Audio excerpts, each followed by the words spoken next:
DSC గురించి ధర్నా అంటారు, కానీ డిఎస్సి రాసిన వాళ్ళు ఆ ధర్నాలో ఒక్కరు కూడా ఉండరు. అక్కడ కూర్చున్న ఒక్కరికి కూడా మెగా డిఎస్సి అంటే ఫుల్ ఫామ్ కూడా తెలియదు. కనీసం వీళ్ళు ఎస్ఎస్సి అయినా పాస్ అయినారో పాస్ కాలేదో కూడా అర్థం కావట్లేదు. వీళ్ళు ఏపీ జెంజ్ వారని రాసుకున్నారు కదా, కానీ వీళ్ళు రాసుకోవాల్సింది ఏంటో తెలుసా? ఆ పోస్టర్ లో AP Gen Z grandmother grandfather pension పోరాటం అని రాసుకోవాలి. జెంజీ అంటే 2000 లో పుట్టిన వాళ్ళ నుంచి జెంజీ అంటారు, కానీ వీళ్ళు మనకు స్వాతంత్రం రానప్పటి నుంచి పుట్టినోళ్ళు, మన బ్రిటిష్ కాలాన్ని కూడా చూసిన వాళ్ళు ఈ రోజు జెంజీ వార్ అనుకుంటా దీక్ష తీస్తున్నారు, అది కూడా మెగా డిఎస్సి గురించి. అయినా వీళ్ళు పోరాటం చేసేది పెన్షన్ గురించి అర్థం కావట్లేదు, మెగా డిఎస్సి గురించి అర్థం కావట్లేదు. వీళ్ళు మొహాలు చూస్తే గట్లనే ఉన్నాయి. పులిహోరాలో పులి ఉందా ఏమైనా జెంజీలో యూత్ ఉండడానికి? ముసలోళ్ళున్నా పర్లేదు ఇంకా.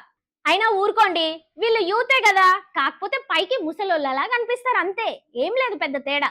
మనమే డిసైడ్ అవ్వాలి. జగనన్న అధికారంలో ఉన్నప్పుడు ఒక్క డిఎస్సి నోటిఫికేషన్ కూడా ఇవ్వలేదు, కానీ దీని గురించి పోరాటం చేస్తారు, ధర్నాలు చేస్తారు, అది కూడా ముసలోళ్ళని 5 రూపాయలు పేటిఎం ఇచ్చి తీసుకొచ్చి కూర్చోబెడతారు. మళ్ళీ దాని గురించి ఫేక్ ప్రచారం చేయడం. మీరు చేసిన ఫేక్ ప్రచారాలు అన్నింటికి కూడా ప్రభుత్వ అధికారులను కూర్చోపెట్టి ఎవరెవరికి ఎందుకు జాబ్లు వచ్చినాయి, ఎవరెవరికి రాలేదు, ఏ సెక్షన్ లో వచ్చినాయని అంత క్లియర్ కట్ గా ఎక్స్ప్లెయిన్ చేసినాక కూడా మీరు వింటలేరు. అంటే దీన్ని బట్టి అర్థం చేసుకోవాలి మీ రప్ప ఏ పాటికి కొనసాగుతుందా అని. దీని మీద మీరేమంటారో మీ కామెంట్ తెలియజేయండి.